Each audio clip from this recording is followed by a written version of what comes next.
For example 2, it says find the length of the arc. So again, this is not asking me for the angular measure of it, but it's going to come into play within the problem itself. So it asks me to find the length of the arc.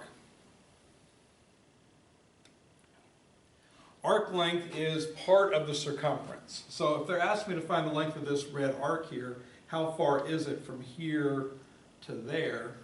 It will be an 80-degree venture around the circle, but 80 degrees isn't the length, it's just an angular measure. So if they want to know how far it is from here around to here along the circle, that's part of the circumference, but not the whole circumference. So if we recall the circumference formula for full circle,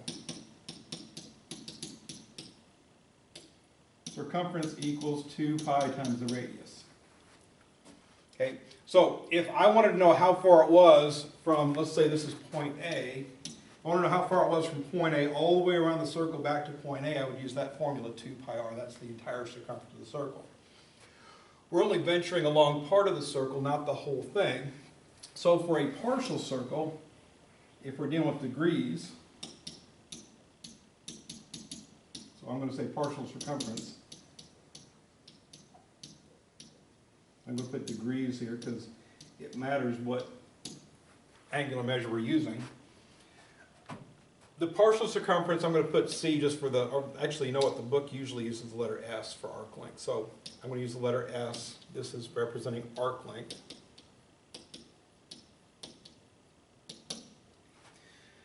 I'm going to take the 2 pi r that I already know the whole circumference is, but then I need to multiply by the portion of the circle we're dealing with.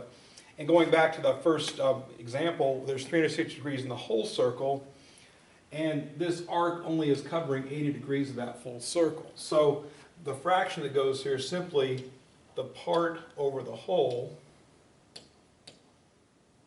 to represent the fractional distance of the circle we're going to be doing. So we take the whole circumference and simply multiply by the fractional part of the circle that we're going to deal with. The central angle, which is 80, that changes. This is always 360.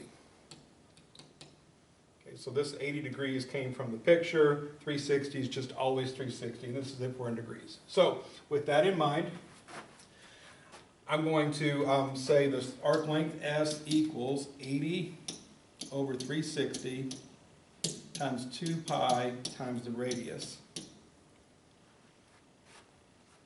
It does say round to the nearest tenth, and I'm going to use pi as approximately 3.14 for the approximation purposes of these problems.